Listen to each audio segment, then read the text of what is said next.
5 মিনিটের রাস্তা, যাইতে হয় 1 ঘন্টার রাস্তা। রাইতে বেলা অসুস্থ হলে যাইতে অসুবিধা হয়, আইতে রুগী যাবো মরিয়া। নিজেদের টাকা দিয়ে 15-20 বছর বাঁশের মাচা দিয়ে আমরা আসা যাওয়া করছি। শহরের জমিনে আইসা আমি ছেলেরা দেখবো,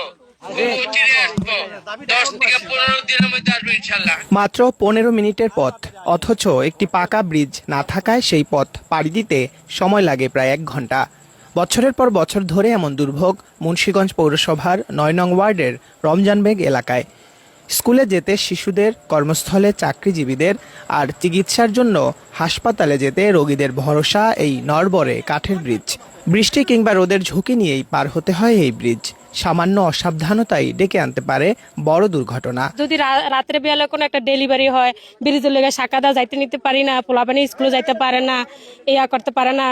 আমরা যে পাবলিকেতে টাকা তুলে শাখা ঠিক করি, এটাও আমাকে একটা সময় কেউ ঘরে চাল থাকে, কেউ ঘরে চাল থাকে না, টাকা তো দিতে হইব, কিন্তু যাইতে হলে টাকা দিতে হইব। আমার মা একদিন অসুস্থ হয়েছে, আমরা লইয়া আমরা অনেক অপারেশন হয়েছি, কি করবো, আমাকে দরকার, আমাকে অনেক প্রয়োজন এই ব্রিজটা। এই জায়গায় চালের বস্তা আনলে বাজার সদাইলে দীর্ঘদিন বসে থাকতে হয়। 2 ঘন্টা 3 ঘন্টা সময় নিয়ে একটা মানুষ পাইলে নিয়ে ফোজালে নিতে 100 দিতে, নিতে 100 টাকা লাগে এই স্বাক্ষর কারণে। অনেক মানুষ দুর্যোগে আছে এই স্বাক্ষর কারণে।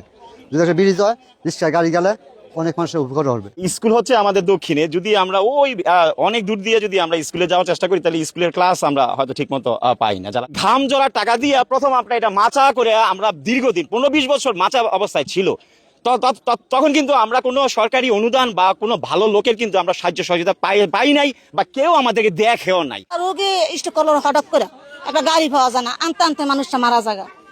800 থেকে 1000 ফ্যামিলি আছে, তাদের জীবনমান উন্নয়নের জন্য এখানে একটা পাকা স্থায়ী সেতু করলে তাদের সব দিক থেকে সুবিধা হবে। মুন্সিগঞ্জ 3 আসনের সংসদ সদস্য কামরুজ্জামান রতনের সহযোগিতায় সদর উপজেলা পরিষদ থেকে কাঠের ব্রিজটি সংস্কারের জন্য দেয়া হয়েছে 1 লাখ টাকা। পাশাপাশি স্থানীয়দের পাশে দাঁড়িয়েছেন সাবেক চেয়ারম্যান মরহুম আব্দুল খালেদ মাস্টারের পরিবার। তার যুবস্মৃতি ফাউন্ডেশনের পক্ষ থেকে বৃষ্টির সংস্কারে দেয়া হয়েছে আরও 50,000 টাকা। বর্তমান এমপি মহোদয়ের সহায়তায় আমরা একটা প্রকল্প পাই 1,60,70,000 টাকার মতো। আমরা বর্তমানে 1 লক্ষ টাকা উঠাই না, কাজ চলমান আছে। আরও কিছু টাকার প্রয়োজনীয়তা পড়ে, সেই ধারাবাহিকতায় আলহামদুলিল্লাহ যে আমাদের সাবেক চেয়ারম্যান আব্দুল খালেক মাস্টার সাহেব, আমার নানা প্রয়াত, ওনার সন্তান আমার মামাদেরকে আমি অবগত করি, গ্রামবাসীর কথা বলি, জিজ্ঞেস করে কত টাকার মতো লাগবে, তখন আমি বলি 50,000 টাকা হলে এখন আপাতত হয়ে যায়। তখন আলহামদুলিল্লাহ ওই টাকাটা দেয়।